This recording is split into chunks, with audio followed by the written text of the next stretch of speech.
चलिए दोस्तों, मैं देवेश कुमार पाठक एस्ट्रोलॉजर आप सभी का अपने YouTube चैनल अल्टीमेट ज्योतिष गुरु में हृदय से वंदन करता हूं। आप सभी को देश विदेश में जो लोग भी जुड़े हुए हैं इस चैनल से और हमसे, सभी को आज इस पवित्र शिवरात्रि के अवसर पर बहुत बहुत शुभकामनाएं। महादेव आप सभी की इच्छाएं पूरित करें और आपके कष्टों को दूर करें, यही हमारी आप सबके लिए कामना है। और महादेव जी से हाथ जोड़कर प्रार्थना है कि आप सभी को आशीर्वाद दें और आपको निडर बनाएं, अभय बनाएं। चलिए, आज बहुत ही महत्वपूर्ण वीडियो मैं आपको देने जा रहा हूं। जो पीछे युद्ध चल रहा है लगातार, Russia Ukraine war, important update. याद होगा आपको, मैंने बताया था कि जब भी इंपॉर्टेंट अपडेट्स आएंगे तो मैं जरूर बीच बीच में आपको देता रहूंगा, बताता रहूंगा। और पीछे कई दिनों से आपने देखा होगा हमारा अपडेट जो है उतनी फास्ट या क्विकली नहीं आ रहा है, बीच में गैप्स आ रहे हैं। उसका कारण यही था कि कोई बहुत बड़े परिवर्तन नहीं दिखाई दे रहे थे। जो होना था वो मैं पहले ही सब कुछ बता चुका था आपको वीडियोस में, और उसी क्रम में सब कुछ घटित हो रहा है। तो आज भी वही परिस्थितियां हैं। आगे क्या हो सकता है, मैं कुछ आपको न्यू अपडेट्स देने वाला हूं इस वीडियो में, जो कि बहुत महत्वपूर्ण है पूरी दुनिया के लिए। जहां जहां भी लोग रहते हैं दुनिया में, सब लोगों को ये वीडियो देखना चाहिए, वहां तक ये पहुंचना चाहिए कि आखिर क्या परिस्थितियां। मैंने कुछ डेट्स निकाली हैं महत्वपूर्ण, मैंने कुछ टाइमलाइन निकाला है, उस हिसाब से स्थितियां आगे कैसे होंगी वो मैं आपको इस वीडियो में बताने जा रहा हूं।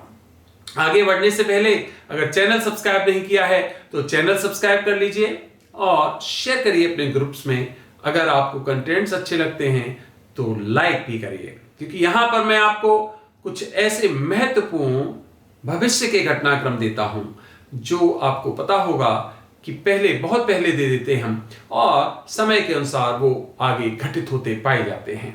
तो भविष्य की बात को आपको पहले बताने का प्रयास इस चैनल पर किया जाता है, आपने शुरू से देखा होगा। चलिए, हम आपको बताते हैं कि इस पर्टिकुलर रशिया यूक्रेन वॉर में अब क्या आगे की परिस्थितियां बढ़ रही हैं। मैंने आपको पीछे वीडियो दिया था, उसमें एक बताया था कि कुछ ऐसी परिस्थितियां बनेगी कि जहां पर बीच में, जिसको कहते हो समझौता कराने की स्थितियां आएंगी। तो उस समझौता कराने की स्थितियां जो है वो भी पास आ रही हैं, और ये विस्फोटक स्थितियां भी आ रही हैं। दोनों ही पैरेलल चल रही हैं, एक साथ चल रही हैं। तो जहां तक समझौते की बात है, उसमें ध्यान रखना, इंडिया एक महत्वपूर्ण रोल अदा करने वाला था। एक बहुत बड़ी जो है इस तरह की सुगबुगाहट हुई थी, आपस में समझौते का प्रयास किया गया था, लेकिन अब ये दोनों ही देश इस तरह से अपने अपने वक्तव्यों पर अडिग हैं कि पीछे कोई नहीं हटना चाहता है, क्योंकि पीछे हटने का मतलब उनको दिखाई दे रहा है मौत है, चाहे वो जेलेंस्की हो और चाहे पुतिन हो। तो फिर क्या होगा? तो यह होगा कि ये प्रयास तो चलते रहेंगे, जिसमें इंडिया का भी रोल आपको दिखता रहेगा कि इंडिया करा सकता है ये युद्ध समाप्त, ये परिस्थितियां बन सकती हैं, दुनिया इंडिया से रिक्वेस्ट कर सकती है, सब कुछ होगा। लेकिन ये युद्ध समाप्ति नहीं होगी। ये युद्ध समाप्ति में पहले ही वीडियोस में बता चुका हूं, केवल 3 परिस्थितियों में बताई थी मैंने। या तो जेलेंस्की को रास्ते से हटा दिया जाए, या तो पुतिन को रास्ते से हटा दिया जाए, और या नंबर 3 की स्टेटस को, जैसी परिस्थिति पहले थी वैसी ही वापस कर दी जाए, तो ये युद्ध रुक जाएगा। 3 परिस्थितियां मैंने आपको बताई थी, जेलेंस्की, पुतिन, और नंबर 3 जो बताया था मैंने आपको कि जो पहली परिस्थिति थी तो युद्ध कल रुक जाएगा।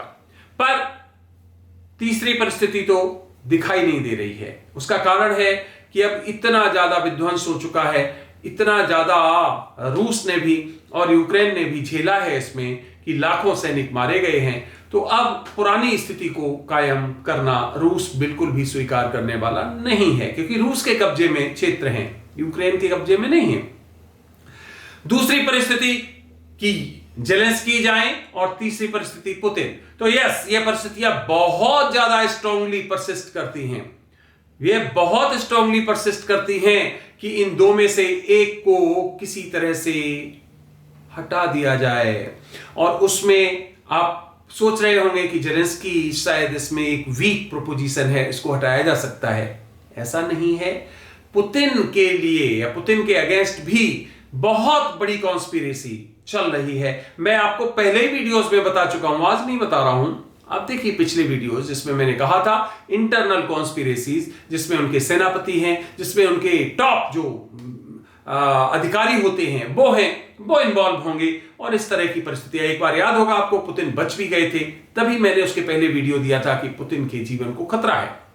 तो इस तरह की परिस्थितियां, पुतिन के अगेंस्ट बहुत बड़ी कॉन्स्पिरेसी भविष्य के गर्त में दिखाई दे रही है, जो कि एग्जीक्यूट की जा सकती है। हमने जो एक डेट निकाली है वो निकाली है 27 मई। पहली डेट दुनिया में किसी ने नहीं दी होगी, मैं दे रहा हूं आपको। 27 मई 2023 बहुत ही इंपॉर्टेंट डेट है, ये ध्यान रखना। इस डेट तक, अब ध्यान से सुनिए यहां से जो मैं आगे बोलने वाला हूं आपको, इस डेट तक यह युद्ध समाप्त हो जाएगा। 27 मई 2023 तक। अब तक में आप समझ सकते हो, इट मींस ये आगे नहीं जाएगा। इससे 27 मई तक ये युद्ध समाप्त हो जाएगा। Point number 1। पॉइंट नंबर 2, ध्यान से सुनते जाइए, कहीं इधर उधर आपने किया, पॉइंट कहीं आपने आगे पीछे किया या भूल गए तो फिर आपको आधी अधूरी घटना ही पता चल पाएगी। पॉइंट नंबर 2, 20 फरवरी से 20 फेब, आज 18 तारीख है, 20 फरवरी से लेके 28 फरवरी के बीच में बहुत बड़े घटनाक्रम दिखाई दे रहे हैं, जिसमें यूक्रेन रूस पर भारी पलटवार कर सकता है, रूस यूक्रेन पर बहुत भारी आक्रमण कर सकता है, क्योंकि ये वही फ्रीक्वेंसी है, याद करिए 2 की फ्रीक्वेंसी लगातार चल रही है जब से ये शुरू हुआ है, और जो मैंने आपको पिछले 4 साल पहले ही लगभग बता दिया था कि 2 की फ्रीक्वेंसी बहुत भारी पड़ने वाली है इस पूरी दशाब्दी में। तो ये 20 फरवरी से लेके 28 फरवरी तक फिर बहुत ही सेंसिटिव या आप कह सकते हो खतरनाक पीरियड दिखाई दे रहा है।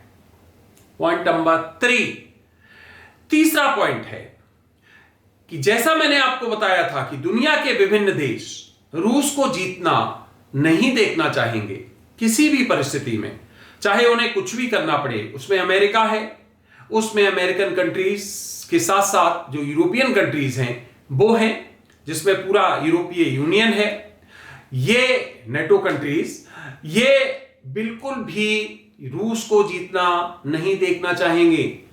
और इसीलिए अगर ये युद्ध 27 मई तक समाप्त नहीं हुआ तो हम तीसरा विश्व युद्ध देखने जा रहे हैं।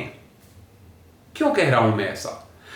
मैं ऐसा इसलिए कह रहा हूं कि मैंने आपको कई वीडियोस में बताया था कि विश्व युद्ध के लिए सबसे कंजीनियल जो टाइम है वो जून से लेकर और सितंबर तक है। अगर आपको याद हो, पिछले कई वीडियोस में बताया था फ्रॉम जून टू सितंबर।